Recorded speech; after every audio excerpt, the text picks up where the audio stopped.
welcome to Dysfictional, an RPG-focused podcast. I'm Tukey, former academic gone cleric for the moment. I'm still Randy, the random generator. I'm still Ginger, professional film industry victim. Extra on the victim. Congrats. Wait. Thanks. I don't know. Some people want to be the victim. I don't want to talk about it. Oh, dull drug tonight, huh? Yeah. Well, as far as topics we do want to talk about, we got one D&D coming out soon and a lot of spells getting all revamped. Why don't we talk about spells tonight? Yeah, that's fine. I'm pretty good with that. Great. No, good. I'm glad that you approve. So, what about some favorite spells that you guys got? Anything that sticks in your head from ones you've used, ones you've seen others use, seen online? Spells in general. What are some favorite ones? Well, I know in the South, when we want to talk about something, we say, come on over and sit a spell. That's a good spell. No. Sit a spell, yeah. That's it means not like hang out and talk about it. A spell is, a certain amount of time that you sit for. So, Randy, what are your favorite spells? I wish I could vicious mockery that one, that's for sure. Rude. I get it.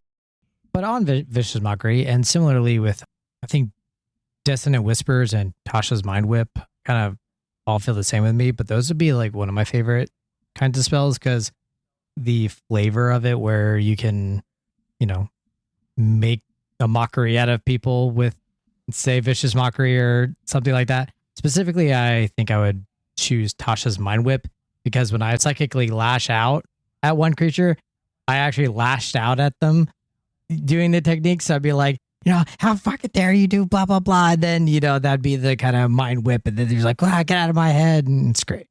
I like Hellish Rebuke. Any particular reason? Because it's like, if you're good at it in the moment, you get to live out that fantasy that everybody has of coming up with the perfect comeback at the right time instead of thinking of it like 6 hours later while you're in the shower. Yeah, that's fair. But it can be tricky if you don't, like, if you're at the table and you just say, I cast Hellish Rebuke. That's not as fun, but it still does cool stuff. But it's like, someone hurts you, you hurt them back, but with your words. You insult them so bad it hurts. Ouch. It's just cool. Yeah, it's just a cool spell. I also like Toll the Dead. Yeah, that one's fun. Is it the sound that it makes?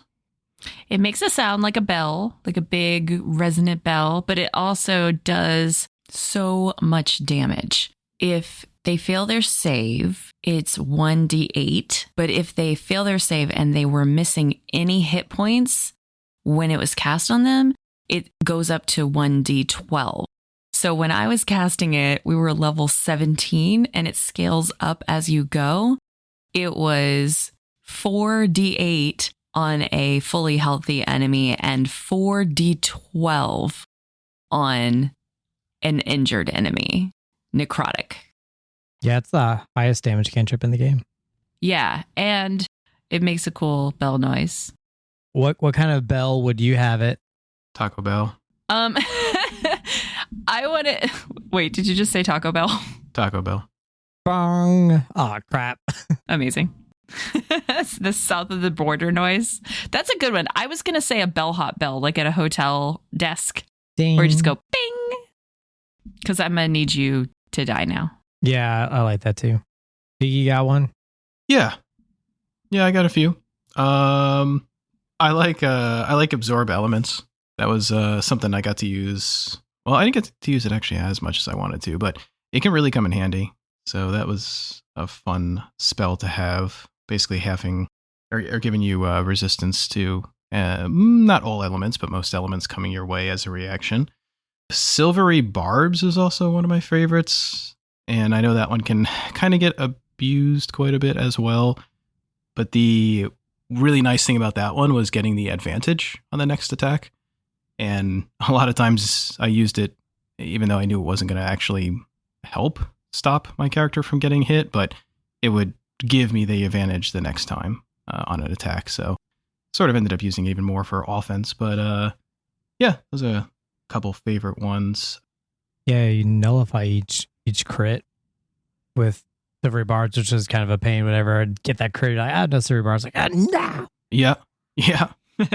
Yeah, definitely came in handy. Mirror Image is another one that was really, really good in a lot of circumstances. But man, I don't know how many potential hits my character would have taken if I didn't have mirror images up. You too, Ginger. I think that saved both of our characters quite a lot. I would have for sure died to Zariel in our last battle if it wasn't for mirror image.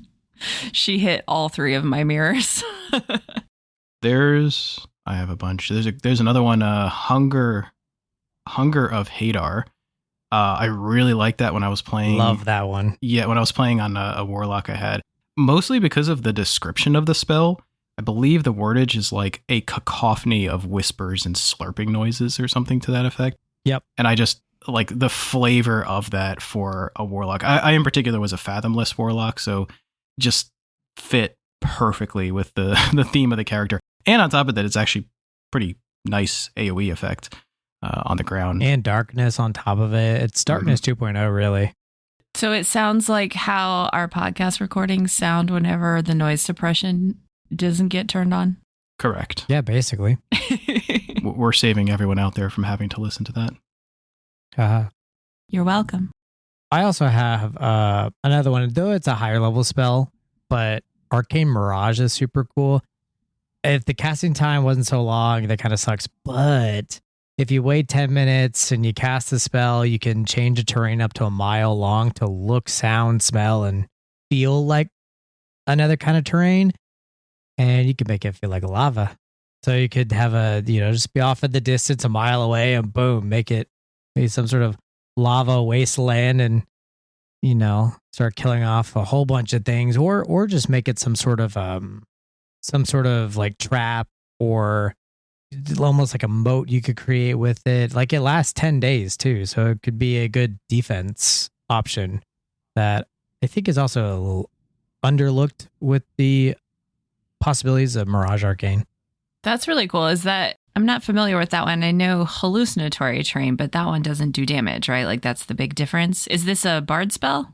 It's a bard, druid, or wizard spell. Very cool. I have a higher level one that's my favorite as well, but I know that everyone already knows what it is.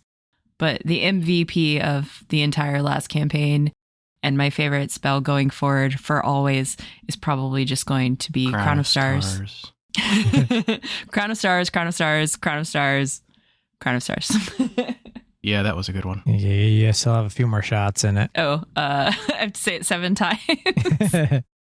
It's amazing. It's an action to cast, but then it's a bonus action. Every time you attack with it, you get 7 stars, and it lasts a whole hour, and it's not concentration, and it does 4d12 radiant damage on a hit. It's the best spell. Yeah, it was so good that even my character stole it from your character.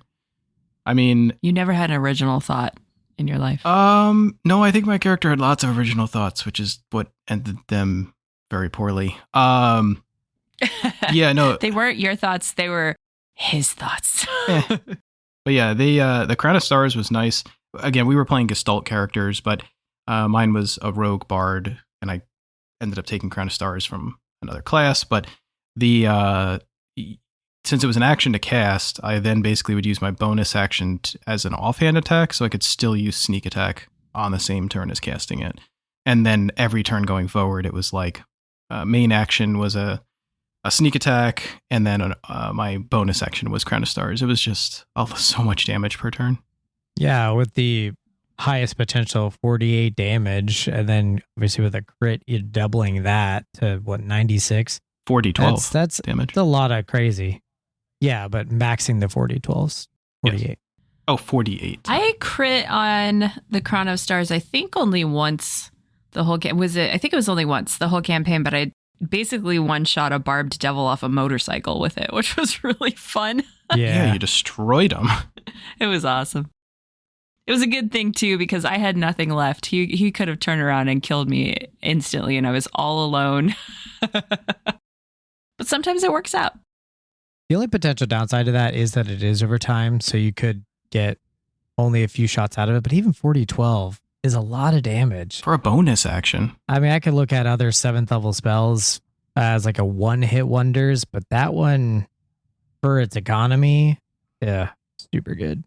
I was also pairing that one with Toll the Dead at one point. There was one fight where I had already precast Chronostars, and then I was casting Toll the Dead as my action, and Chronostars is my bonus. So that's if they fail the save for Toll the Dead, that's 4d12, and then the Chronostars is another 4d12, and it was just wiping the floor with everyone. It was so much fun. Another high level spell that I enjoyed quite a bit was Tasha's Otherworldly Guise. And it's a very strong spell to begin with the resistances and flight and a few other things on there. But it was also the flavor of it. It gives you a chance, and I kind of took that chance as my character was getting a little more corrupted and stuff. I took the chance to play around with what the Tasha's Guise appeared as on my character. So I just liked it because it had a lot of flavor, and on top of that, it provided a lot of benefits. Defense too. I think it gave +2 to AC. Let's see. Do you have any favorite spells that because of flavor reasons?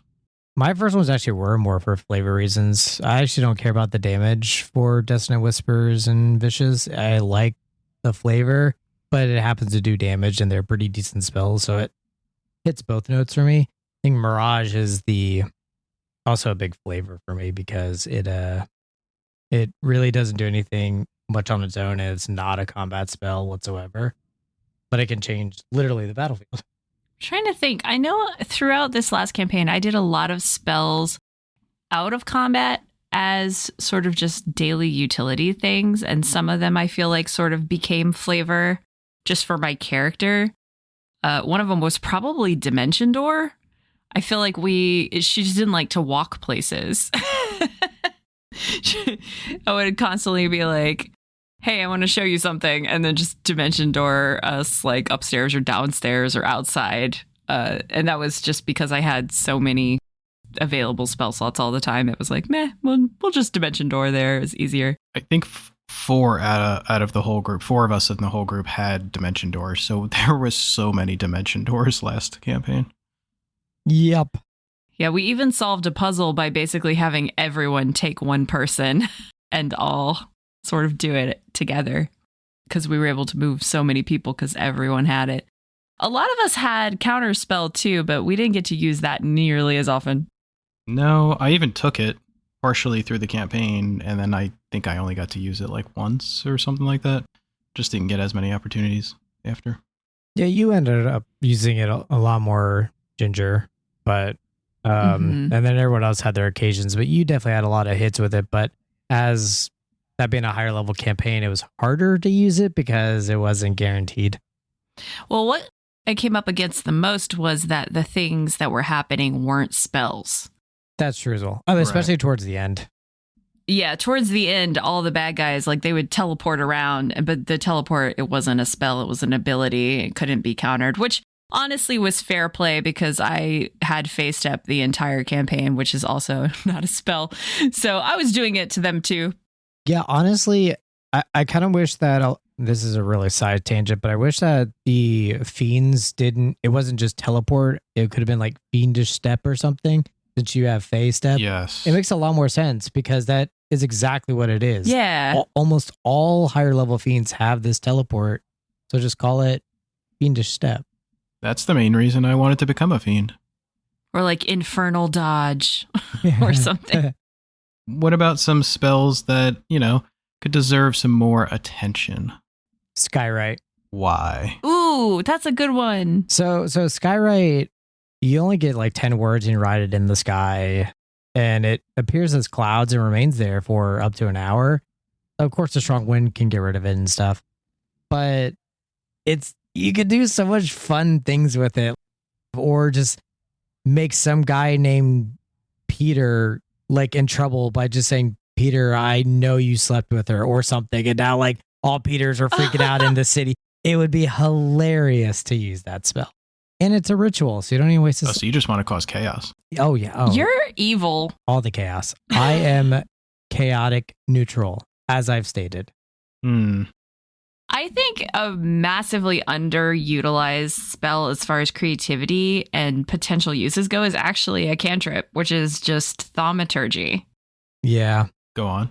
Prestidigitation takes over that spell. Yeah, but literally it says you can manifest a minor wonder or a sign of a supernatural power. These are things that are underutilized because you're around other magic users, right? Like in your party, and people don't remember that you can use them in a village setting to really cause some impressions with, non-adventuring class NPCs. You can make your voice super loud. You can cause flames to flicker. You can make the ground shake. Change the appearance of your eyes for a minute. Oh, hey, that would have been useful. Yeah, you can open or close windows. Like basically, you can make a whole building act like it's haunted. Like, it would be really fun to just be like, say you're an adventurer that comes into town and you're looking for work, and you spend a couple of days making everyone think the tavern's haunted, and then you're like, I can get rid of the ghost for you. Like there's a lot of fun things you could do with thaumaturgy. I have a cool combo with that we can talk about later with it too. Ooh. Speaking of cantrips, I also feel like Magic Stone is really good. Not saying it doesn't get any attention, but I think it could use even more. I remember using it on one of my characters as essentially their ranged weapon, so I didn't even have to carry anything with me. I guess any secondary weapons anyway. But I really like that one. And I believe you're able to pass them to other people too, which was, came in handy quite a few times. The other one that I'm going to say, which I don't know, maybe you're going to disagree, but Healing Word, I feel like, which maybe it gets attention already, but I feel like it can use even more attention just because of how good it is. Bonus action economy. I mean, it gets more attention already than Cure Wounds, so how much more attention do you want it to have? All of the attention. All right, we'll have them remove Cure Wounds. Actually, I think in 1D&D, it'll have less attention because they're doubling the dice on spells, on healing spells, which means it has less potential difference than just 2 worth because it's a 1d4 versus a 1d6, and now it'll be a 2d6. I think 2d6, so it could be 2d8 versus a 2d4 now. So it's literally getting worse. And then I think it could be upcast, and I think it also doubles all the upcast dice. If I'm not mistaken, I could be mistaken, but regardless, it's still going to make it outshine at higher levels. So I'm going against Healing Word, and it probably will need more attention soon. As a Celestial Warlock, I used my pool of dice more than I ever used Healing Word or Cure Wounds in the campaign because they were also a bonus action and they had a 60-foot range. So it was actually a better option. And then it allowed me to not have to prepare the other ones because I had 15 D6 that I could use, and I could use up to 4 at a time to heal someone. So it was basically like if combat lasted 4 rounds, I could do 4 D6 of healing without expending a spell slot as a bonus action every round at 60-foot range. So I ended up almost never even packing Healing Word or Cure Wounds. But I did. There were a few times I had to use them, but that was only because I was a Celestial Warlock. Like unlocking that ability really helped with my healing economy. At a high level, they become borderline useless anyway, but you can upcast them though. Yeah, but now that they've doubled it, the upcasting is comparable to heal versus it couldn't live up to heal, so you might as well use heal. So right. That's kind of, I think, the problem with it currently is. I also have a cantrip, though, that I think is underrated, which is Lightning Lure, because you can hit someone that's about 15 feet from you and pull them 10 feet towards you, which is super cool if you're a warcaster, a opportunity attack, but you could kind of, still whip them with it. But if you're a Eldritch Knight, you can run up to them, pull them towards you, and then attack with your bonus action to do a slash, which is really neat. But there's also some fun uses where there's a little 5-foot cavern below, and so you just pull them straight towards you, and oh, look, they dropped down the cavern because they were on the other side of it. Oh. Yep. Now they're dead. The only thing that sucks about it is it's a strength saving throw, and the higher levels, especially strength is pretty common among monsters. Another one that's good the opposite way is for cantrips is Ray of Frost, because it will do some damage.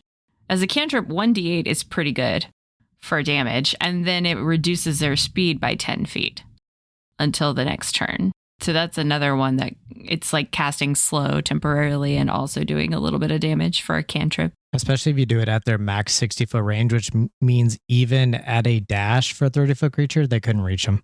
Just plain keep away. Yeah. I mean, hell, you could even do it at 50-foot range. And since it's 10 foot for both that and a dash, they can only move about 40 feet. So, or if you're a spell sniper, you can do it at 120-foot range, and they'll just Oh, goodness. never get into the fight at all. I'm already feeling bad for these enemies. I already miss being a spell sniper. yeah. For a high level spell, too, I've got a weird. Because most 9th level spells don't get a lot of attention, and weird is Weird. kind of underpowered for a 9th level spell, but the flavor of it is super cool because it's an AoE. It's the fear in their minds. So if they're frightened and they can't really run, they'll run in random directions because it's in their minds, whatever direction they see them in, they would just run away from, or they can't run towards it. And then on subsequent turns, they take damage. So it's really more of a crowd control spell. And then after that, it's good flavor damage from that point. Theoretically, it could do a shit ton of damage, but that's only if they continue to fail their saves.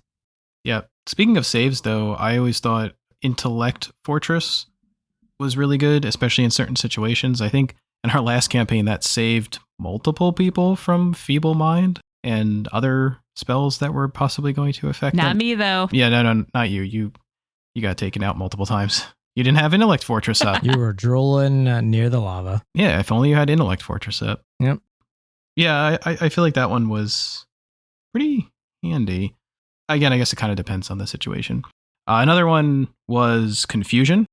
It's a nice little AoE spell, and if it does hit off successfully, you get the basically confuse the enemies, and then on their turns, it can really be disruptive. It's not as big of a hit, of course, to everybody, but I mean, basically potentially taking away a bunch of characters' turns, a bunch of enemies' turns could be really useful. I think I got to use that a few times early on. Sanctuary was really useful too for keeping people from getting hit in between turns. On a side note with Feeble Mind though, and all that, I think Mind Blank is a really kind of underrated, but also a really cool spell. I mean, it lasts 24 hours, it only takes an action, and then you're basically immune to psychic damage, thought reading, and all that. It's a cool both flavor spell and just fun spell to almost to like lure people with, honestly. You're really using your spells to lure people tonight, aren't you? Yeah. Well, it's more to like say, oh yeah, well then try to read my mind, and then they can. You're like, yeah, huh? Or just have them waste like detect thought spells and stuff like that. In the final boss fight of the Mighty Nine campaign that Critical Role did, Mind Blank wrecked. Yeah. The DM just wrecked it. Like I've never seen a spell be that effective, and it was because it was tailor made for specifically that battle map. Like I don't know if he just guessed what was coming, but yeah, if you use it at the right time. I mean, if you're up against like Mind Flayers, good luck, because now that knocks out Mind Blast alone, and that is a super dangerous spell. Yep. What about some unconventional ways to use spells, huh? Anyone got anything juicy? Juicy? Like good berries? I mean, there you go. No, I don't. Actually, yeah, I do. So I think that some unconventional spells would be like create bonfire. One of the ways that I always wanted to use it was to block hallways, because you could just, as a cantrip, create a bonfire in a hallway and run away, and yeah, they'll probably just jump over to get past it, but they still have the potential to take the damage while they're going through it. So if nothing else, you're just kind of softening them up for the real fight. There's also similarly Control Flames. Most of mine are cantrips, so Control Flames you can have like them like appear like creatures and stuff within the flames. It'd be cool to tell like a campfire story, and you're using the flames to make that story for everybody while you're like surrounded by a campfire. I think that's a really cool idea. You just use Create Bonfire and then you do the control flames on it. There you go. It's also a combo. I think these are probably both pretty famous for being a little bit controversial in like how the creativity and flavor of them actually works. But Create and Destroy Water and Shape Water. Shape Water, love it. Create and Destroy Water is very controversial, and I blame Avatar, The Last Airbender, for putting dark, evil ideas into everybody's heads It can about be used for anything. what they could do. Well, yeah. With freezing water, unfortunately, you can't have creatures in it, but nothing that says you can't have it freeze above their heads and then drop it on them. Ouch. Where do you land on the discussion about destroying water if it's inside a person? Your blood isn't mostly water. So that's, I think, one of the things on that. I think it's more of like a purity of it.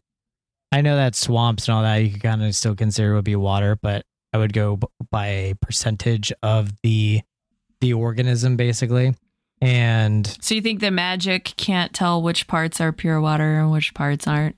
I mean, do you think you would be pulling the bacteria away from, say, like a swamp? It unfortunately doesn't work like that it does, because or else you wouldn't need purified water. Do you have to see the water to do this? I forget if you have to have sight on it. And actually, that's a good point too. It is water that you can see within range. That's a very good point. Okay. Well, I feel like that's pretty definitive. But you could like someone's spitting on you to be really rude, and you could, destroy that, I suppose. Yeah. You could freeze it as it's in midair and they have frozen bullets. That'd be kind of cool. Or if somebody was crying a lot and you wanted them to stop, you could just freeze their tears. Ouch. I said it was a dark... People like to use that spell for dark things. No, happy thoughts. But you can also use it to very quickly like make a hole in the ice to go ice fishing or whatever as well. It's not as fun as making somebody's head explode, but it's still practical. I mean, I have other uses for Shape Water too, because I personally love that spell. You could use it as ramps and ladders and bridges to traverse a lot of terrain. I actually had my druid who shaped water into a water otter and then would have it as a little buddy that he'd talk to. Aww. Could you use it to make a skeleton key? Like send the water into a lock and then harden it into the shape of the real key? That has been a possible use because you can make it flow in directions and stuff. It does have to create simple shapes, and I don't know if that'd be considered simple, but on just filling it up with water and then freezing it, if the mechanism wouldn't break the ice enough, then yeah. What if instead you commanded somebody to open the door? Ooh. Do they have a key? Well, I mean, hopefully. I like command as a bit of a unconventional one, just because obviously it has, a few suggested and more traditional uses for it, but it is technically any single word that you say to them. So in any crazy situation, you could come up with very strange things or very useful things, I guess. I really wanted to use the whole campaign we just wrapped. I really wanted to find a reason to use Geis. Oh, yeah. Probably saying that wrong. There's like 10 different ways to pronounce it. But it felt, because it's basically a charm that can last up to a year, depending on how high you cast it. It can last a year, and it basically makes that person, as long as you're not asking them to do anything that would cause them physical harm, they have to do whatever you say for the duration. It makes them sort of your mind slave. And it just felt very not my alignment to do it. But it would have been so useful, like, because you can cast it every day. It doesn't drop if you cast it again on someone else. So if you cast it every day at a level that makes it last a year, and you have a couple of months, like when we were going around trying to find information and like get sightings of the smoke, right? Like we could have had spies everywhere. And I really did think about doing more of that kind of stuff, but ultimately I didn't feel like my character was that kind of person. But one of these days I'm gonna have less morals. Yeah, no, they weren't that kind of person, but you cut some heads off enemies and then you speak with dead on them. An unconventional. They were already dead. Oh yeah, of course. We found them that way. No, I killed them first. A very good visual of Guys is also, for those that have seen the masterpiece that is X-Men Origins Wolverine. At the end of the movie, spoilers, she commands him to just walk and walk until like, his feet bled or whatever. And Guys works under that limitation. So you could have just someone walking until, like Forrest Gump, where they just didn't feel like walking anymore via remove curse, create a restoration, or wish or something. Yeah, I mean, I do think if it reaches a point where it's causing harm, I think it might break it. No, you can issue any command you choose short of an activity that would result in certain death. Or should you issue a suicidal command that spell ends? Guys is powerful. So they wouldn't walk off a cliff, but they would theoretically walk for like a week. Just walk forever. Yeah. Or up to a year if you cast it high enough. Yeah, I think I guess like the distance, there'd probably a point that maybe it stops or something, but it wouldn't result in certain death up to a point. Just like falling off a cliff versus walking for a couple days or something. They just follow the person. I was going to use it on that guy we bought the tank from. Why were you going to do that? Yeah. What do you mean, why? He's such a nice guy. He took all of my money. Speaking of that as well, I think a really fun spell that I wanted to play with once before as a wizard would have been Tensor's Floating Disc. And the reason is not for me, but I really like to make someone else Magneto. It'd be just so cool to like have like this guy's like, I'm not moving from this disc, and it's just floating on it the whole campaign. Doesn't it only float like on the same plane though? Like it just goes straight. It doesn't go like up and down. It just goes straight forward or backward. Yeah. And it specifically follows you. So if you're the one on it, it doesn't move, but it'll stay within 20 feet of you. And right. But if you walked up a hill, it would just be like, oh no. It does move across uneven terrain. It can go up and down stairs and slopes and stuff. It just can't cross an elevation change. So yeah, you are right that it won't go directly up or something, but you can, go up a ramp and it'll glide up. Yeah, that's still pretty cool. Yeah. What about heat metal? I know you used that one on us, Randy, in the last campaign. Well, in particular, our paladin. But you used that a bit of an unconventional way there. Got some damage on somebody. I mean, I think one of the best ways to use it is, as the description kind of says, you kind of throw it on a weapon or armor. I mean, weapon just to drop it, but armor, especially heavy armor, they can't take off in an action, so they're almost guaranteed to keep taking the damage until the concentration breaks. You're more likely to try to break that concentration. And it avoids their AC too. Yes, exactly. So that's a great use for it. I think an unconventional way to use it, though, is by, again, using it as a way to delay or stall.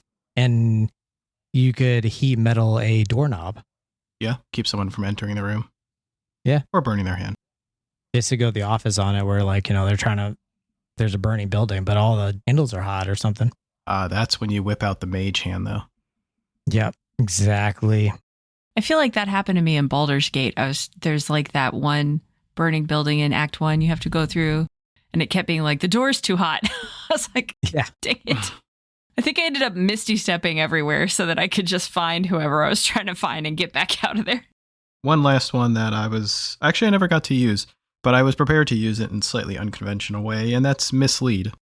And it's, I think, more intended to be a like infiltrating kind of spell. It basically, you create a double and go invisible. I was always saving that in my back pocket in case I had to flee from the group. It became pointless later on because everybody could basically see invisible in some way. So I would have basically done it, and then they just would have been staring at me walking away awkwardly. But yeah, I was ready to use that one if I had to. A good use of mislead as well is just to have conversations happen, like talk to someone and that you think might be a dangerous situation. And if they attack you, it's an illusion, so it doesn't even matter. That is true. You used your project image that way a few times. Yeah. Yeah. But speaking of that, what about some spell combinations? Anything fun? So with spell combinations, then with mislead, you could do disguise self and then cast mislead, because then you're a different entity entirely, or alter self even better. And now you're a whole different entity, but an illusion of that entity. And now who knows who you are or where you are. Confusing. Yeah. Didn't you do that the other day in Among Us? Yes. Didn't you also do that right before you killed? Yeah, okay. Yes. Yeah, but I did it on accident. It was my first time. A combo I was going to say, which Ginger, you just kind of hinted to before, was teleport and project image. There it is. Mine was blanking. We had to go kind of check somewhere out ahead of time, so I sort of project imaged into an area. I'm trying to blank exactly. Where was this? This was Cesara, I think I used it on, right? Mm-hmm. And yeah, project image. That was one of the places. Yeah, one of the project image to kind of scout out a place, get sight on different areas, and then essentially use teleport once we're back outside the city and ready to actually initiate an attack to bring a whole group into that place. Basically, teleport to that spot. I believe that's how the one that I used it for. It was pretty effective. It skipped a ton of fighting our way to the city center, for sure. Getting eyes on it early and grabbing a token from it. The initial grabbing the token was a combo with my character, which was I took us into the ethereal plane. So we were actually using etherealness to get in, scout around, and then when we found a spot we wanted to teleport to later, you dropped out and grabbed a token and teleported away. Ah, you know what? That's what it was. For some reason, I was forgetting if it was project image I used, but you're right. Yeah, it was etherealness and then teleport. Yep. Yeah. Yeah, and I had to walk back by myself. You walked back. Yeah, at least you were in safe. The ethereal plane. I had an epic chase scene. Yeah, I was exhausted and all the Strigo were staring at me funny, but it worked out.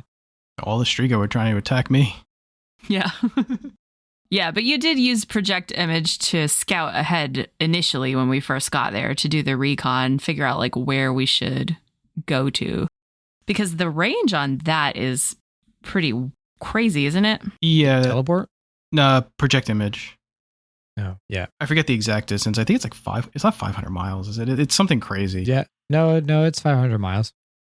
That's the combo that I actually used it with was I teleported to my own project image is what I ended up doing. That's right. Which I don't know. I think you allowed that one, Randy, but I think we said that might not have been doable. Yeah, it's really weird because how teleport doesn't actually specify like that you are currently seeing. I don't remember exactly what the ruling reason, but it just felt weird to try to. It's supposed to be like a place that you're familiar with, right? Like the token makes it better percentage, but if you're familiar with it, you can still try to go there. Like if I scried somewhere, I could still try to teleport there, even if I didn't have a token. Yeah, because that like there is an actual category for like you viewed it once, and yeah, there is familiarity with it. Yeah. With project image, you're actually there, right? Like you can't touch things, but your mind and everything and your senses, like you are there. Yeah, I think sight and sound. Yeah. I think you ruled that it was basically familiarity, like that she was there so she could teleport there. Yeah. Or at least attempt to. It was partially the traveling that was difficult because being able to teleport on an active, so it had to be like during night or something like that as well. Now, you did drastically fail a teleport roll once, though, in the middle of a combat, which was really funny. That was great. It was fine, though. It worked out. I actually meant to mention Project Image earlier, too, because it was one of my favorite spells. I know it's a higher level one, but it was pretty useful, especially when we had a lot of fun options. We had some NPCs with our party, and it was one time in particular, they got kind of separated from us, and it was a really nice way to basically project out to them, keep an eye on them, make sure they're safe, while my body was over with the rest of the group, being, I don't know, falling on the ground. I think when I project image, I tended to just let my character hit the floor. But yeah, it was a fun spell. That's what it was. Hitting the floor? No. It was project image that I was ruling, not teleport. Yes, but I did get to do it once. Project image is a location within range that you have seen before.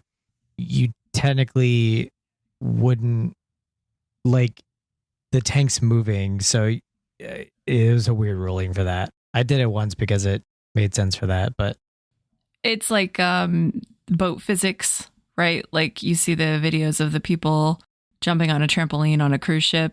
Yeah. Like they're up in the air, but they keep the same motion as the as the ship does. Like they don't fall off the trampoline. Yeah. A little bit of side tangent. It's like she was familiar with the inside of the tank. So it was like, Yeah. Yeah, that one's tricky. Yeah. That's when physics gets involved. Yeah, it gets tricky. I don't think I would have I didn't have that as a permanent ruling with project image because it really doesn't make sense because it's a location. It's not an object based thing. So otherwise, but it made a lot more sense, at least to help out with what was going on rather than just saying no and then figuring out everything. And it doesn't break too much for that moment that I was like, no, we can't do this. But there would be situations if I said no, and I've already said like, for now, this one was okay. Yeah, I didn't use it. Was really more for flavor that we did it. It wasn't affecting anything too much. You just didn't want your consciousness to be in the tower with the rest of us. Basically. Yeah. But other combos that we've used, which I think there's a fun example of one where it was enlarge with polymorph. So we turned one person into a giant ape and then enlarged them. Into a gargantuan ape. Yeah, so they were essentially a giant King Kong, and we were already fighting a giant kaiju style serpent, I believe. So basically we ended up with like a one-on-one kaiju fight while the rest of us just did stuff around them. Oh no, we also had the other one that turned into a giant shrimp but was attacking the townspeople, not a part of the kaiju fight. Yeah, he was confused. It was fine. Yeah. And I was way, way down by King Kong's like pinky toe, and I just kept giving him buffs the whole time. One way I've mimicked that kind of interaction, though, combo that I've actually used that I enjoy, but it's more usable with other people, is silent image mixed in with, say, prestidigitation, or as you mentioned earlier, thaumaturgy. Because especially prestidigitation, you can make it sound like animals sounds. So you could use silent image, turn it into like a lion, because it's just a single thing that fits in a 15-foot cube, single object, creature, whatever. And then you can use your subsequent actions to move it to make it look like it's walking naturally and stuff. So at least with that, and then if you have someone else who could do prestidigitation, then you can make it move more realistically while they're making the sounds or making it smell like a creature and stuff, which is really fun to play with in whatever situations you come across. You can put on a whole little magical performance. Yeah, that's true. Yeah, too. I really feel like I'm looking forward to one day being in a campaign where everything that we're up against doesn't also have basically true sight. Because I feel like illusion spells really just sort of got ignored largely for the last year of our lives because it was like, that's not going to work. But they are kind of the most fun, and they do have a lot of flavor to them, and I've never really gotten to play around with them. So it would be neat one of these days to have a campaign where not everything can just see right through your illusions or be immune to charm. Maybe when that day comes, I'll play a bard. The high level play definitely can affect things like that. But I mean, it also worked the other way too. I don't know how many times Randy tried to charm my character the entire... With everyone else being basically immune to it anyway. Yeah, and it was like after a while we had enough saves to where it was basically protecting us, or other spells to protect us from it. But you encounter charm. Yeah, counter charm. I mean, high level play can kind of take out, some things here or there, but it does go both ways. I am a big fan of illusion spells because obviously, as I've said before, the creativity and stuff is kind of what I tailor towards. And Silent Image was one of those that when I had my sorcerer, my sorcerer warlock, my option with the invocations was using Silent Image at will, and it was so much fun because you could go down a hallway, create a wall. You could, the options with it are literally limitless, even though it's a single object. But a 15-foot cube is a lot of space for that one object. I actually went to the party when it was introduced to the party as a stone golem, and then I think I probably used thaumaturgy to make me sound like, oh, I'm this big monster. And I was like, oh, wait, I know you. And then like transformed back essentially, or got rid of the illusion. And then I was like, oh my God, it's me. But another combo that I've used before with a character that is a lot of fun. And I like the first spell, which is plant growth, a lot in general, because you can make enrich lands and make crops better. And I actually used it to help out people, and then they would help me in return. But if you combo that up with spiked growth, oh boy, they're going to be hurting, because for every 5 feet of movement traveled, spiked growth is going to take damage. Plant growth doesn't reduce your movement. It's just every foot of movement costs 4, which means if you move just 3 feet, you're already moving 12 feet. So you're taking 44 points of damage. And you've only moved 3 feet. Ouch. I will remember this. Yeah, it's so good. It's so fun. And plant growth is 100-foot radius. That's absurd. There's a lot of druid things that are absurd. I mean, even just polymorph is kind of absurd as far as combos go too, right? You could polymorph your friend into a giant eagle, and then, if you didn't have fly, who cares? Yeah, they have easily some of the best crowd control spells. The big downside to both those spells is flight completely ignores it, but lower level play, you're less likely to have that. And if you abuse it too much, then the DM might be like, all right, well, everyone flies now. It would also be really great against things that we were dealing with in the last one, like siege engines and other sort of like constructs that have wheels. Yeah. Yeah. Those and like grasping vine and things like that. We probably should have targeted those wheels. So spike growth is considered difficult terrain, which stacks with plant growth. So difficult terrain halves your movement to, let's say, 15 feet. But now it's 4 feet of movement used for every 1 foot of movement you use. So you basically don't get to move. Unless you take freedom of movement. Yeah, unless you take freedom of movement.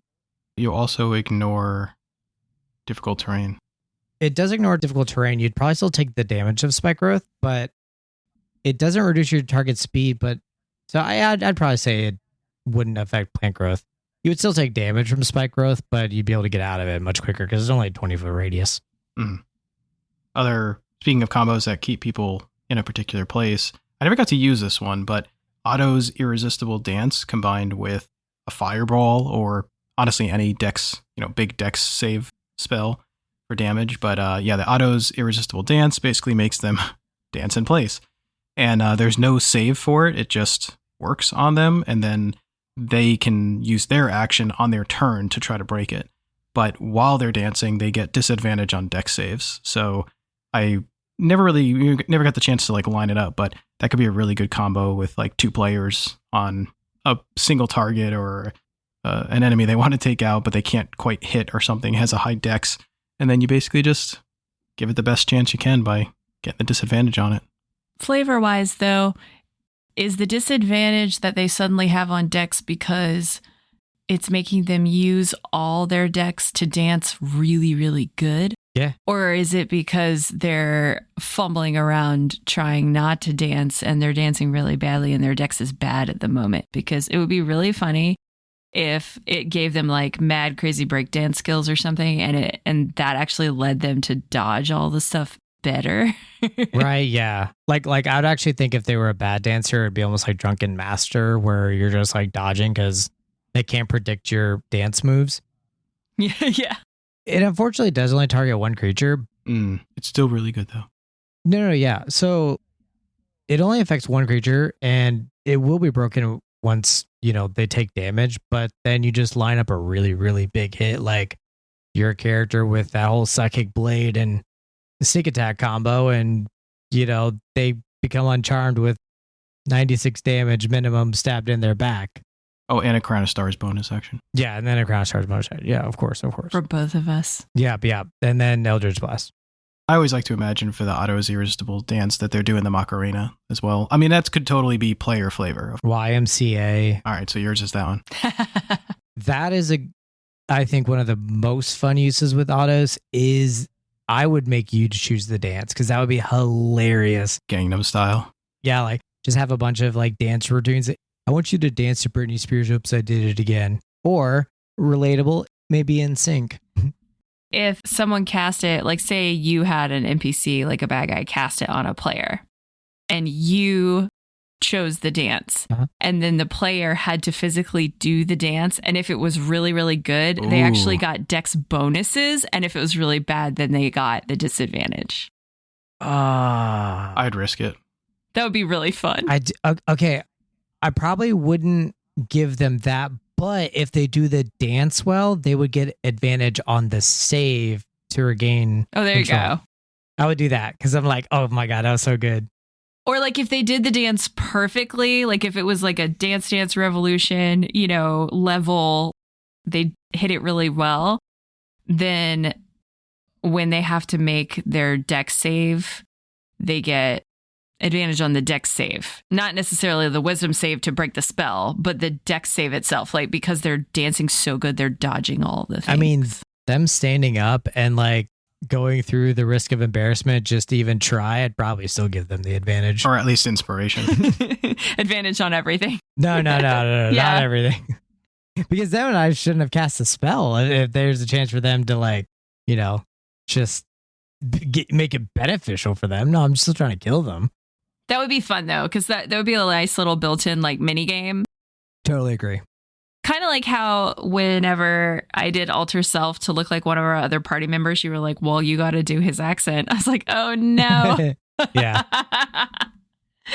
But then it was a really fun moment. So it's fun to be able to like build those moments in and give like little mini games too sometimes. And speaking of fun dance moves, I wonder what our next character created will be doing for dancing. Definitely the cha-cha slide. Smooth, man.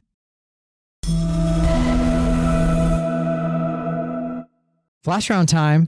This is where we take turns picking one aspect of a character that anyone can use. If you play one, let us know who or what they conquer. All right, you two, roll initiative. 18. 14. 6. Yes. All All right. right. You're up. All right. No. Let me think. So for a race, it's got to be a good race. It's got to be something that like just manifests into just sheer terror. I think we're going with the turtle. What? Okay. All right. Class? Actually, this would be a funny combination. I'm going with Ranger. Ooh. Turtle Ranger. Ooh.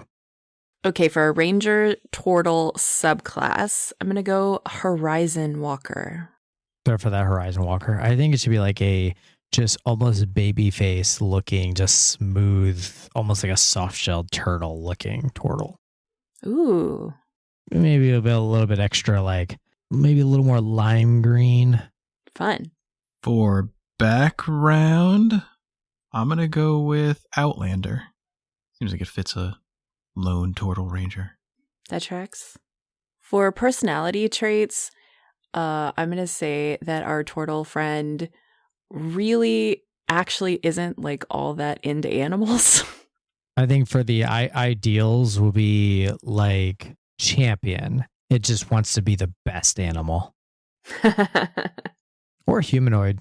He has something to prove. Exactly.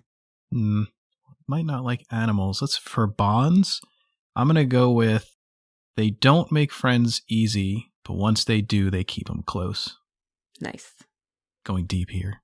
For flaws, does not like crowded city streets. Make them uncomfortable. probably because of all the animals. For the item, it'll have a bow that was their first bow that they found on the streets and it was broken and they strung it back together. Kind of sentimental. I like to fix things. I like that. Exactly. All right. I got the name. It's going to be Witz. WHITZE. Witz. I already hate you. It's great.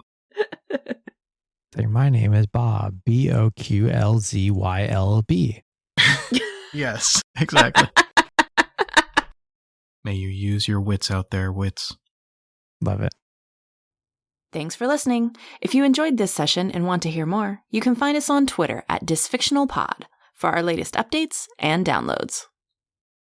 Original music for this podcast is provided by Joshua Silver, the artist known as Dimonon on Spotify.